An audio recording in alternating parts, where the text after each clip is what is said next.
Alors je continue. On va commencer directement par un plan relativement classique. Donc une brève introduction. Dans un second temps, je vais vous décrire assez précisément les différents modèles numériques utilisés pour réaliser donc des calculs d'interaction de fluide structure sur Fock ou voile d'avant. En partie 3, je vais vous montrer quelques résultats pertinents en termes de modélisation. Et pour terminer, une conclusion et quelques perspectives intéressantes liées à notre étude. Alors on va commencer directement avec une introduction. Donc ce travail s'inscrit donc dans le cadre du projet Solid Sail. Ce projet a donc pour but de développer la propulsion vélique pour le transport maritime. Donc ici je vous ai mis une image des bateaux Silent Seas qui vont probablement être développés par les chantiers de l'Atlantique. Mais dans un second temps, on aimerait bien aussi, le consortium aimerait bien développer la propulsion vélique aussi sur le transport de fret. Donc le projet Solid Sail repose sur un consortium d'entreprises. Donc le leader du projet, c'est les chantiers de l'Atlantique, sous la tutelle de M. Nicolas Abiva. L'entreprise GC Design pour toute la partie recherche et développement. L'entreprise Multiplast, groupe de Carboman, pour tout ce qui est fabrication matériaux composites. Et enfin, donc nous, l'ENSTA Bretagne, en tant que partenaire académique. Donc pour répondre à ce besoin, qui était donc de développer un peu la propulsion vélique dans le domaine maritime, donc que ce soit pour croisière ou pour fret plus tard, le projet Solid Sail a eu l'idée de développer un nouveau type de voile, dite semi-rigide, donc qui sont développés en matériaux composites, fibres de carbone et fibres de verre, et qui ont donc la capacité de s'affaler et se hisser tels des accordéons. Ici, je vous ai montré une géométrie numérique d'une grand voile, ici modélisée en panneaux composites, mais je vais y revenir par la suite. Donc, alors, le projet Solid Sail, c'est quand même un gros projet où il y a eu beaucoup de choses qui ont été faites, surtout sur la grand voile à l'heure actuelle. Donc aujourd'hui, il y a un prototype d'une grand voile en panneau composite de 50 mètres carrés qui a été monté et installé sur la digue de Pornichet en Loire-Atlantique. À l'heure actuelle, le dimensionnement pour des voiles avec des aires beaucoup plus grandes, donc 500 mètres carrés, 1200 mètres carrés, a été aussi réalisé. Et la fabrication d'un prototype donc onshore est en cours et sera donc installé chez les chantiers de l'Atlantique à Saint-Nazaire. Donc ça, c'est ce qui a déjà été réalisé sur la grand voile. Moi, aujourd'hui, je vais me concentrer sur la voile d'avant ou le Fock. Donc à l'heure actuelle, le dimensionnement est en cours pour un prototype de 13 mètres carrés et son installation est prévue donc très prochainement, pareil, au même endroit, donc sur la digue de Pornichet. Donc maintenant, dans la suite, je vais vous expliquer comment on a un peu réalisé nos calculs pour rendre compte des phénomènes d'interaction fluide structure sur donc, un nouveau type de voile réalisé en panneau composite, soumis à un chargement aérodynamique proche du réel. Donc on va commencer directement avec la modélisation. Alors on commence avec l'aérodynamique. Donc le Fock, il est modélisé comme un ensemble de lignes portantes bidimensionnelles à différentes altitudes Z, donc comme on peut le voir ici. Donc là, il faut voir un peu le Fock comme s'il était modélisé comme un empilement de profils portants bidimensionnels. Et donc pour pouvoir faire nos calculs d'IFS, on a besoin de savoir différentes choses. Donc, pour commencer, on utilise la théorie de la ligne portante. Les entrées de notre problème, ça va être la vitesse de vent en noir et son angle d'incidence en noir. Ce qu'on va chercher à calculer dans un premier temps, c'est les angles et les vitesses induites, et par sommation vectorielle, les angles d'incidence effectifs et la vitesse effective. Donc ça, c'est la théorie classique de la ligne portante de Prandtl, de 1920. Malheureusement, on verra peut-être un peu mieux là-bas, malheureusement, la théorie de la ligne portante, elle seule, elle ne permet pas d'aller récupérer le chargement en pression directement sur surtout la structure du Fock. Donc, pour pouvoir répondre à cette question, on est obligé d'ajouter une nouvelle formulation à notre théorie de la ligne portante. Il en existe plusieurs pour aller récupérer les champs de pression après une ligne portante. Nous, à l'Insta, on a choisi d'utiliser la méthode Discrete Vortex Method, le cas de Plotkin en 2001. Alors, cette méthode elle consiste à discrétiser donc tous nos lignes portantes bidimensionnelles en n facettes élémentaires de taille DSK. Donc, voilà, c'est comme si on avait notre profil portant précédent, on le découpe en petits bouts de longueur élémentaire DSK. Et on va utiliser la méthode des singularités pour affecter à chaque segment élémentaire une circulation d'intensité gamma k. En plus de ça, sur tous nos segments élémentaires, on va appliquer une condition de glissement au quart du bord de fuite de chaque élément. En appliquant bien cette condition de non-glissement dans l'espace des nombres complexes, on aboutit à un système d'équations linéaires qui va nous permettre en fait de calculer tous les gamma k pour tous nos petits segments élémentaires de lignes portantes 2D. Et de cette manière, reconstituer le champ de pression sur la voile complète en résolvant donc notre système d'équations linéaires.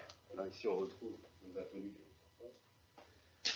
Et enfin, appliquer donc la formule de Coutard qui va nous permettre d'obtenir justement le différentiel de pression sur nos petits éléments portants. Voilà. Donc voilà pour les grandes lignes du modèle aérodynamique. On y reviendra après dans la partie couplage, mais dans la suite, on va s'intéresser à la structure. Donc alors, comme je vous disais, notre voile d'avant, elle est donc fabriquée en panneaux semi-rigides. Donc c'est un matériau composite en fibre de carbone et fibre de verre et aussi de la mousse. Donc à droite ici, je vous ai montré une géométrie numérisée de notre voile d'avant en panneau composite. Comment on a fait pour faire le modèle numérique avec toutes les propriétés mécaniques qui allaient bien pour cela? Eh bien, on a utilisé les plans de drapage composite des partenaires du consortium, en l'occurrence l'entreprise GC Design. Et grâce à ces plans de drapage composite, nous, on a reconstitué toute la voile sous le logiciel commercial Abacus. On s'est efforcé de limiter au maximum les simplifications du plan de drapage composite pour rester au plus proche de la fabrication multiplaste. Donc, par exemple, si on regarde cette photo à droite, donc on a différents panneaux.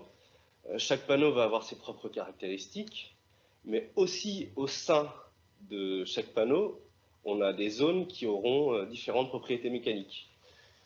Et tout ça, ça vient des plans de drapage composite. Donc, pour être vraiment proche de la réalité. Donc, avec cette modélisation fine, on respecte le cahier des charges, enfin pas le cahier des charges, mais la modélisation sur plan, en modélisant les renforts de gardant et de chute qu'on peut voir ici. Le zoning des lattes, donc c'est des lattes à inertie variable, donc elles ont des propriétés différentes. Donc chaque couleur représente des propriétés mécaniques différentes sur ce schéma. On modélise aussi les renforts de coin et même les dégressifs au niveau des empilements composites. Donc on a essayé d'aller vraiment finement dans la modélisation des différentes couches des composites. Ensuite, en ce qui concerne la structure toujours, là je vais vous parler un petit peu des connecteurs interpanneaux. C'est ce qui fait le lien entre les différents panneaux en semi-rigide. Donc il y en a deux types, ce qu'on appelle les synchronisations et les loops. Comment on a fait pour modéliser les lois de comportement de ces connecteurs interpanneaux? Eh bien, pour les loops, on a utilisé directement des essais expérimentaux qu'on a fait à l'ENSTA Bretagne, qui nous a permis donc de déterminer une loi de comportement qui va donc lier le déplacement des loops à la tension dans la loupe.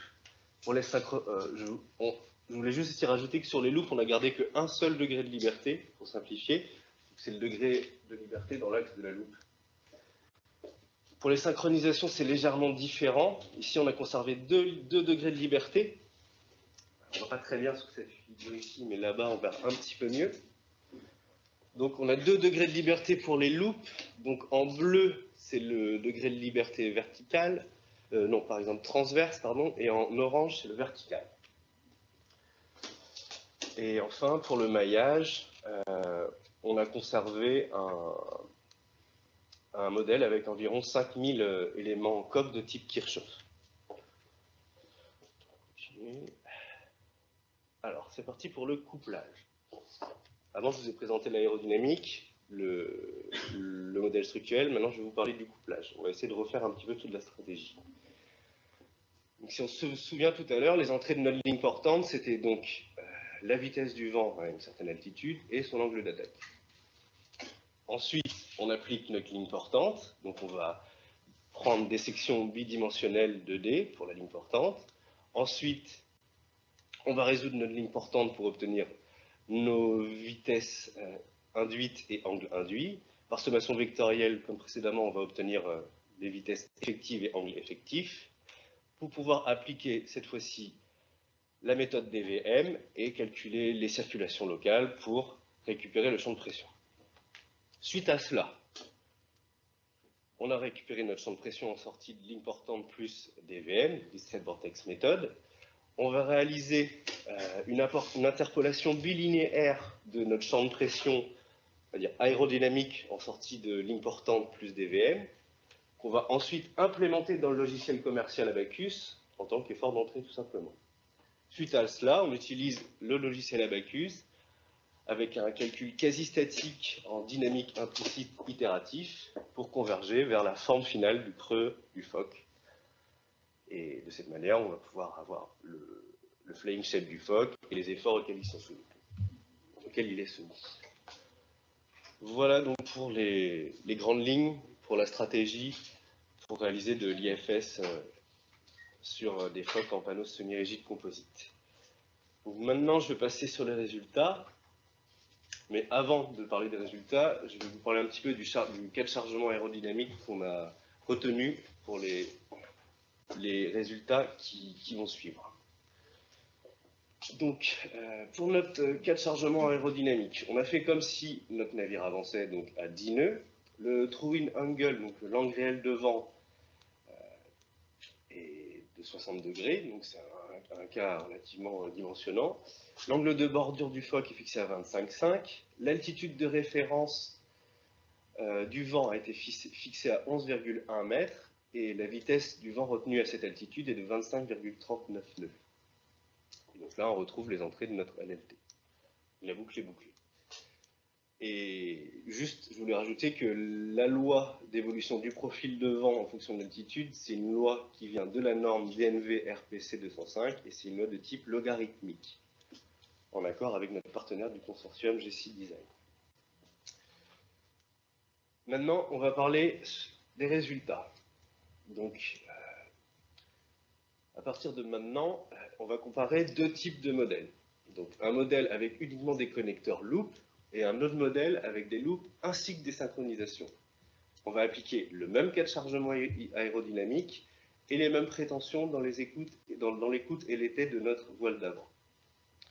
Donc, ce petit tableau résume un peu le cas de chargement en termes de prétention. Donc, même prétention pour les deux modèles, un avec juste des loops, un autre avec des loops et des synchronisations. On a les mêmes prétentions. Comme on a des modèles structurellement différents, dus à la présence ou non de synchronisation, nos tensions finales dans l'écoute et l'été sont bien différentes. Ensuite, on va passer directement à une comparaison que je vais qualifier de macroscopique, assez globale. Donc, à gauche, vous avez le champ de déplacement transverse U2, donc dans la direction perpendiculaire au plan des slides. Donc ici, c'est loop only, et à droite, c'est loop plus synchronisation. Ici, donc, on fait une comparaison macroscopique, on vient voir juste la valeur du creux maximal. Pour loop only, on a trouvé un creux maximal de 584 mm. Pour loop plus synchro, 385. On a un écart de 30% entre ces deux résultats. On en conclut que les synchronisations ont tendance à limiter le creux global du phoque. Maintenant, on va passer à d'autres résultats. Intuitivement, on a l'impression que c'est plus lié à gauche. La synchro à gauche. Mais non, en fait, on les voit ici, les synchros, avec la motilité. Donc maintenant, je vais passer à des comparaisons plus microscopiques, enfin plus fines, on va dire, mais pour les non-initiés, je vais définir un petit peu certaines grandeurs de comparaison. Alors, pour les comparaisons qui vont suivre, on va se donner 10 sections d'études à différentes altitudes de notre voile d'avant. Ici, je vous en ai représenté une, la Z5, donc globalement c'est une coupe en fait de notre phoque. On va définir trois grandeurs. Le creux max, qui en gros est, enfin, qui n'est pas en gros, qui est la flèche maximum de la configuration initiale d'une section vis-à-vis de sa configuration déformée, donc c'est la distance ici. Et la position du creux max, c'est la position du creux max vis-à-vis, enfin, par rapport au bord d'attaque. Donc cette distance-là pour la position du creux max et cette distance-là pour le creux max. Une dernière grandeur, le vrillage. Donc le vrillage, ça représente en gros l'angle qui est formé entre le bord de fuite et le bord d'attaque, qui est configuration initiale et déformée. On aime bien aussi dimensionner le creux max et la position max par la longueur de corde dans la suite. Donc on va passer maintenant sur des comparaisons en termes de creux maximum. Alors sur la figure de gauche, vous pouvez voir en carré donc, les résultats du creux maximum pour le modèle Loop Only en carré bleu et en croix rouge, en croix bleue, les résultats pour le modèle Loop plus synchronisation. Qu'est-ce qu'elle nous dit cette figure? On voit globalement que le modèle Loop Only, donc en tiret carré, creuse davantage que le modèle Loop plus synchro. Globalement, le modèle Loop Only, le creux est moyenné autour de 5%, alors que pour Loop plus synchro, c'est 10%. Pardon, c'est l'opposé. Donc on peut en déduire que les synchronisations réduisent globalement le creux maximal. 5 contre 10. Maintenant, on va passer aux positions du creux maximal. Donc là, on voit directement qu'on a une évolution non similaire pour les deux modèles, mais non similaire sur une certaine zone, globalement entre 50 et 90% de la hauteur de la voile. On en déduit que pour le modèle Loop plus synchro, le creux est un peu plus centré. Donc, on voit aussi que pour les deux modèles, la position moyenne du creux est autour de 35%. Et vu l'étendue des mesures, au final, c'est relativement similaire, même si on a une évolution qui n'est pas tout à fait identique entre 50 et 90% de la hauteur de la voile. On en conclut donc que les synchros impactent la position du creux maximal uniquement pour une altitude comprise entre 50 et 90% de la voile. Pour terminer cette petite étude, on va parler du vrillage. Donc on a une évolution très similaire pour les deux modèles. On remarque que le vrillage a tendance à évoluer constamment en fonction de l'altitude, sauf pour un dernier point du modèle avec Loop plus synchro. Mais globalement, c'est une évolution similaire. Donc on en conclut que les synchronisations accentuent l'amplitude de vrillage du phoque, mais très légèrement, à peine 2 degrés en têtière de phoque.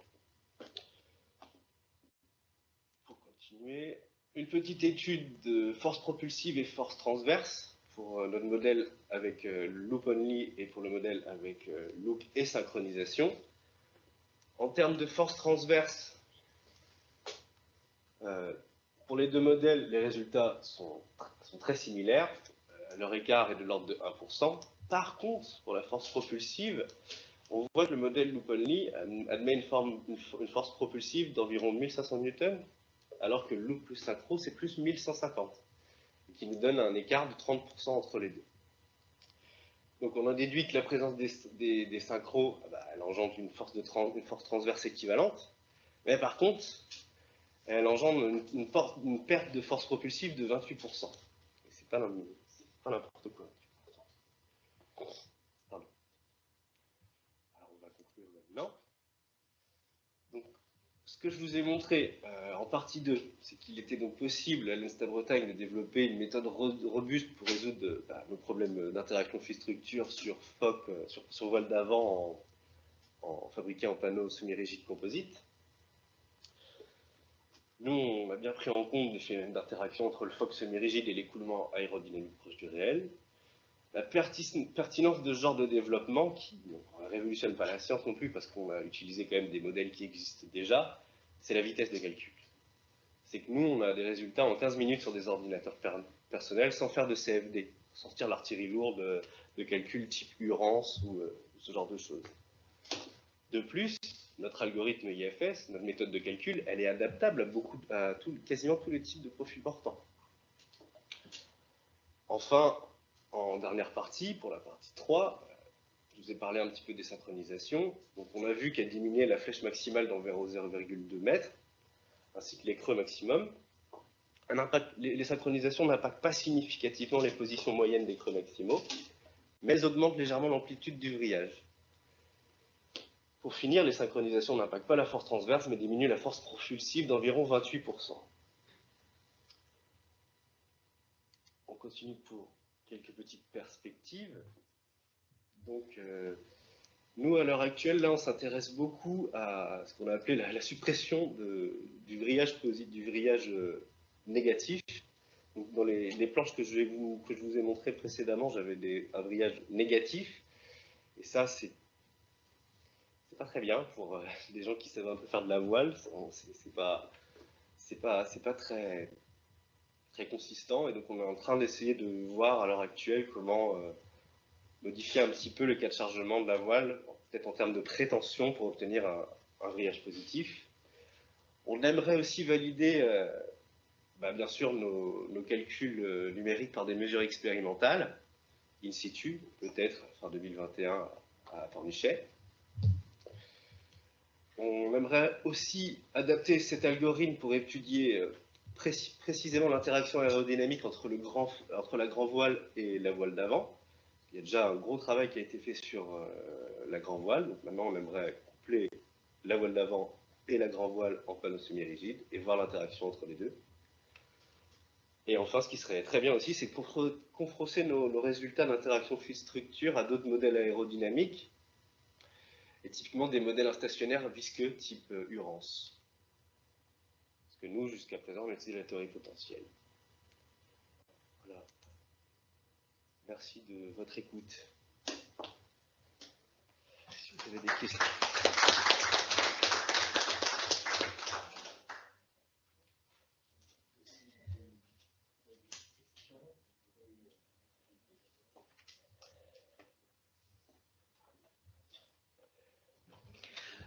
Il m'a peut-être échappé quelque chose. Les panneaux individuellement sont rigides. Qu'est-ce que vous appelez rigide? Ou déformables? Ah oui, ils sont déformables, bien sûr. Oui, pardon. Oui. Ils sont déformables dans le sens de la corde. Oui. Mais dans l'autre sens aussi, dans toutes les directions. D'accord. Merci. Est-ce que vous pouvez éclaircir la question que j'ai posée là? Alors, vous pouvez me la rappeler, s'il vous plaît? En fait, je pensais que la synchro, oui, on rajoutait des liens entre panneaux. Oui. Donc, alors, du coup, intuitivement, ça veut dire que la déformer, je me serais attendu à ce qu'elle soit plus continue si on met la synchro, oui, et moins continue si je supprime des liens. Donc, oui, j'aurais plutôt eu tendance à dire que c'était à gauche qu'il y avait les synchros, parce que on assure plus la continuité de panneau à panneau, et à droite que les loupes. Et c'est l'inverse. Oui, c'est l'inverse. Pourquoi? Parce qu'en fait, ici, on a une compétition entre les synchronisations et les loupes au niveau de l'effort de la présence verticale. Elles n'ont pas la même raideur que les loupes dans la direction verticale, et même transverse, on n'a pas de transverse. Donc ici, on peut voir la présence de la synchronisation qui est là, en fait. Elle est plus raide que la loupe, donc on a une espèce de pincement qu'on voit ici, avec la non-continuité du champ de déplacement ici. C'est une histoire de raide. La synchronisation est plus raide que la loupe. Et donc là, on voit nettement la présence des synchronisations au niveau du champ de déplacement, du gradient de déplacement. Après, si on pourrait régler la raideur de la loupe et par rapport à la synchronisation pour obtenir un champ plus continu. Mais nous, nos valeurs mécaniques qu'on a mis pour modéliser nos synchronisations, c'est des valeurs réelles, avec un diamètre de brin, des choses comme ça. Et les loupes et les synchros... Je vais peut-être vous montrer ce que c'est, les loupes et les synchros. Oui, je veux bien. Voilà, c'est ça. C'était là où je voulais en venir. Physiquement, voilà. C'est quoi Alors, ça, c'est une loupe. Voilà. On la revoit ici. C'est une beige. Et là, vous avez une synchronisation. Là, on voit mieux la synchronisation.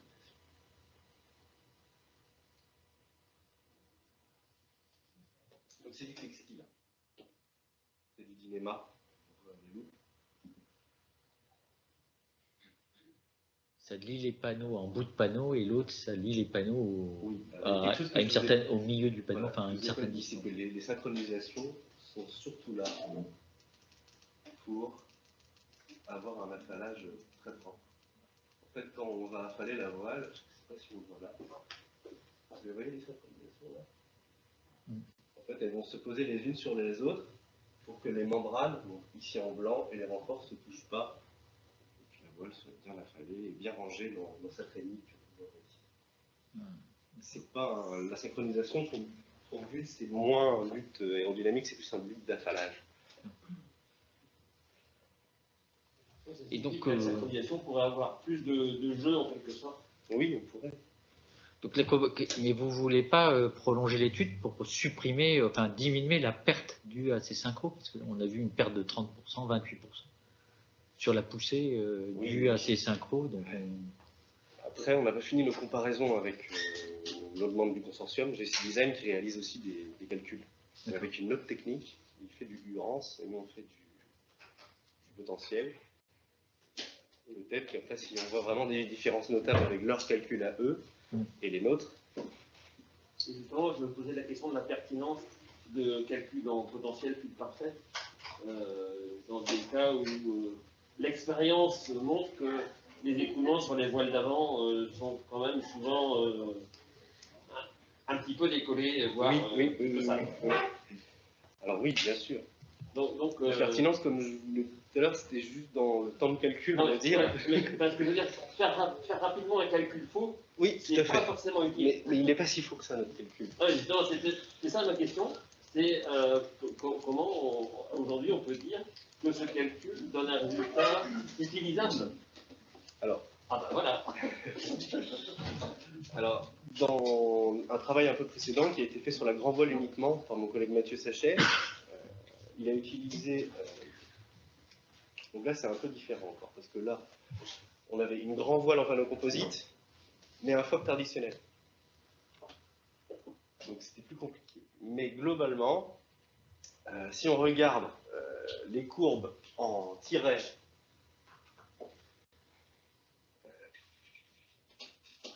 en fait, il faut regarder les courbes pleines, les courbes rouges par rapport aux courbes bleues.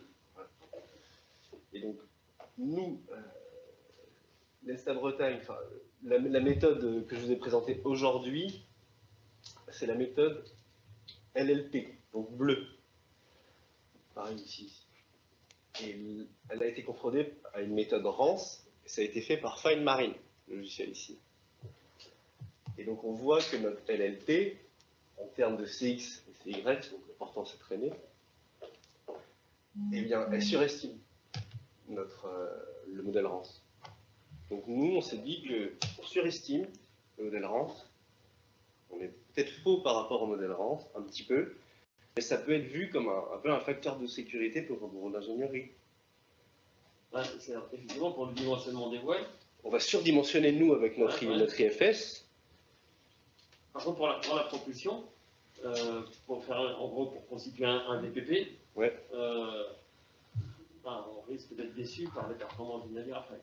D'un côté, ce que je crois voir sur ces courbes-là, c'est qu'en dessous de 15 degrés d'angle de vent apparent, ça colle assez bien. Et puis effectivement, c'est aux allures un peu plus abattues que ça colle moins bien. Tout à fait. Mais c'est vraiment des allures où souvent on espère profiter, oui, bien sûr. Accélérer. Après, c'est bien du fait de la ligne portante qui est un peu conditionnée. C'est